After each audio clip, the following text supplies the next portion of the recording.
আজকের আলোচনাটি মূলত ওয়াইল্ড লাইফ কনজারভেশনকে কেন্দ্র করে অর্থাৎ বন্যপ্রাণী সংরক্ষণকে কেন্দ্র করে এই যে প্যাসেজটি তোমাদের সামনে আলোচনা করছি তোমরা এটা প্যারাগ্রাফ হিসেবেও পড়তে পারো আবার এসে রাইটিং হিসেবেও পড়তে পারো। তো প্যারাগ্রাফ হিসেবে লিখতে গেলে সম্পূর্ণ টানা লিখবে, আর এসে রাইটিং লিখতে গেলে যেমন প্যারা করে বুঝিয়ে দিচ্ছি ঠিক সেইভাবে লিখবে। এই অংশটি ক্লাস 9, 10, 11 এবং 12 সমস্ত ক্লাসের জন্য কিন্তু ইম্পর্টেন্ট। সবার কথা মাথায় রেখে খুব সরলভাবে বুঝিয়ে দেওয়ার চেষ্টা করছি, তোমরা সম্পূর্ণ ভিডিওটি দেখতে থাকো। কনজারভেশন অফ ওয়াইল্ড লাইফ, বন্যপ্রাণী সংরক্ষণ। Wildlife or wild animals are precious gifts of nature for human beings. বন্যপ্রাণী অথবা বন্যপ্রাণ হয় প্রকৃতির মূল্যবান সম্পদ ফর হিউম্যান বিংস, মানবজাতির জন্য। উইদাউট অ্যানিমেলস, প্রাণী ছাড়াই the balance in nature must be destroyed. প্রকৃতির ভারসাম্য বিঘ্নিত হতে পারে।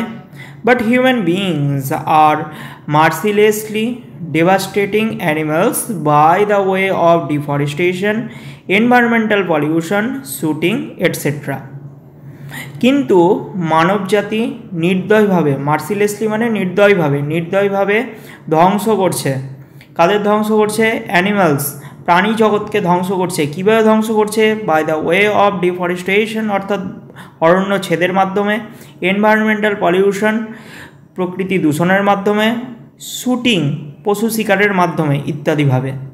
So it is essential to conserve them for the upcoming generations. তাই আমাদের উচিত ভবিষ্যৎ প্রজন্মের কথা মাথায় রেখে তাদেরকে সংরক্ষণ করার। তাহলে ফার্স্ট প্যারাতে আমি ইন্ট্রোডাকশন দিলাম, সেকেন্ড প্যারাতে আসি। বলছে wildlife plays an important role in balancing the environment. বন্যপ্রাণী একটি মুখ্য ভূমিকা গ্রহণ করে প্রকৃতির ভারসাম্য বজায় রাখার জন্য। It can be found in all ecosystems. এটা সমস্ত ইকোসিস্টেমে দেখতে পাওয়া যায়। ডেজার্ট মরুভূমিতে, রেইন ফরেস্ট বৃষ্টি অরণ্যে, প্লেইনস সমতল ভূমিতে অ্যান্ড আদার এরিয়াস বিভিন্ন জায়গাতে। India's wild life is important for its beauty. ভারতীয় প্রাণী জগতের সবথেকে গুরুত্বপূর্ণ হলো কি তার সৌন্দর্যের জন্য। এছাড়াও কি ইকোনমিক্যাল, সায়েন্টিফিক ভ্যালুস, অর্থনৈতিক এবং বৈজ্ঞানিক বিভিন্ন গুণাবলী তাদের মধ্যে রয়েছে। It helps to maintain the ecological balance and food chain. এবং এই বন্যপ্রাণ কী করে? প্রকৃতির ভারসাম্য যেমন বজায় রাখে তেমনি কিন্তু ফুড চেইন যে ভারসাম্য সেটা মেনটেন করে। তাহলে সেকেন্ড প্যারাতে জানলাম যে কীভাবে বন্যপ্রাণী ধ্বংস হচ্ছে ইত্যাদি। এরপরে আসি থার্ড প্যারাতে। বাট নাও এ ডেজ, কিন্তু এখনকার দিনগুলোতে, সাম অ্যানিমেলস কিছু প্রাণী যেমন like royal Bengal tiger which is the national animal of India, ভারতের জাতীয় পশু, অ্যাজ ওয়েল অ্যাজ ঠিক একইভাবে as lion, deer, rhinoceros, elephants are on the verge of extinction, এইগুলো অবলুপ্তির পথে।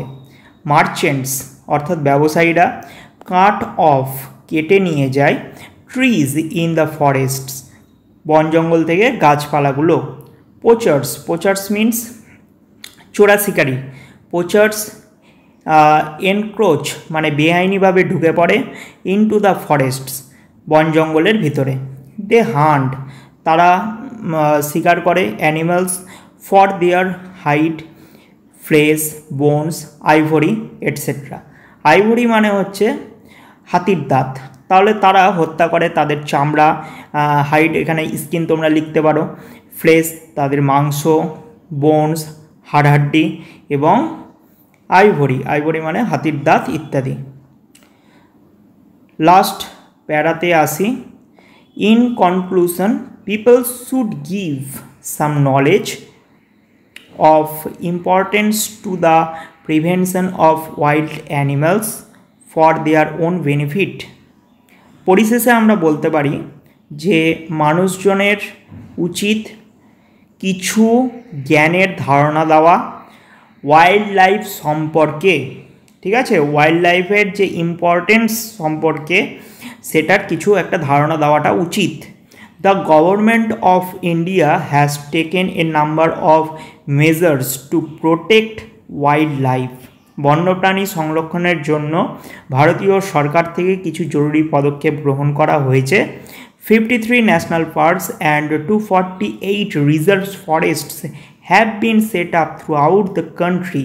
তো গোটা দেশ জুড়ে, গোটা ভারত জুড়ে 53টি ন্যাশনাল পার্ক এবং 248টি রিজার্ভ ফরেস্ট গঠন করা হয়েছে ফর রিহ্যাবিলিটেশন, পুনর্বাসনের জন্য, of wild animals and birds, বন্যপ্রাণী এবং পাখির পুনর্বাসনের জন্য। তো আজকের আলোচনাটি এই পর্যন্তই। ভিডিওটি যদি ভালো লেগে থাকে অবশ্যই একটা লাইক করো। চ্যানেলে যদি নতুন হয়ে থাকো চ্যানেলটিকে অবশ্যই সাবস্ক্রাইব করে পাশের বেল আইকনে ক্লিক করো। আর তোমাদের মূল্যবান মতামত আমাকে অবশ্যই জানাও।